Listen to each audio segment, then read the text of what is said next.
大家好，歡迎再次嚟到為神州禱告2分鐘。今日我揀選咗喺神州裏面一啲嘅民生需要，我哋去守望。咁最近成都商報有一篇咁嘅報導，佢話最近呢，如果你冇3C 標誌嘅充電寶呢，係禁止攜帶嚟到去上國內嘅航班㗎噃。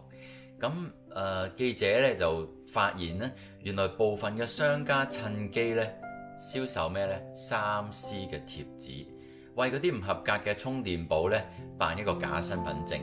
影響飛行安全。咁雖然當局咧已經約談咗嗰啲網購平台啦，咁平台咧將嗰啲 3C 貼紙咧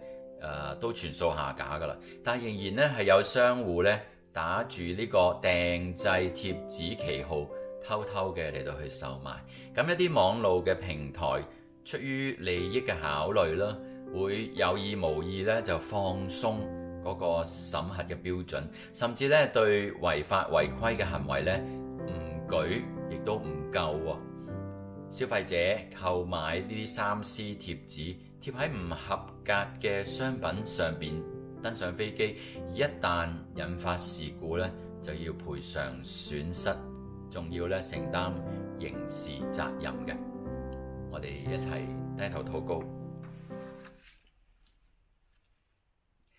主啊，求你讓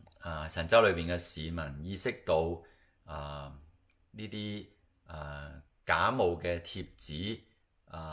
貼咗上去呢啲嘅充電寶，帶上飛機之後嗰種嘅危險性，叫人呢唔好再嚟到去做呢啲冒牌嘅嘢。天父，更加求你讓相關嘅部門呢去嚴正、去執法、去打擊呢啲銷售3C 貼紙嘅呢啲咁樣嘅商戶。我哋更加懇求主你都幫助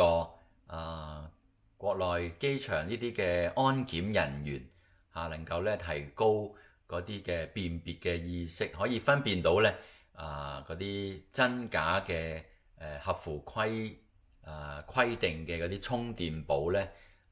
嘅分別，以至咧佢哋可以確保喺航班上咧大家都係安安全全嘅。我哋同心禱告，奉主耶穌基督嘅名，阿門。真係安全至上，我哋繼續為神州守望。今日嘅為神州禱告嚟到呢一度，我哋下個禮拜再約定你哋守望神州。拜拜。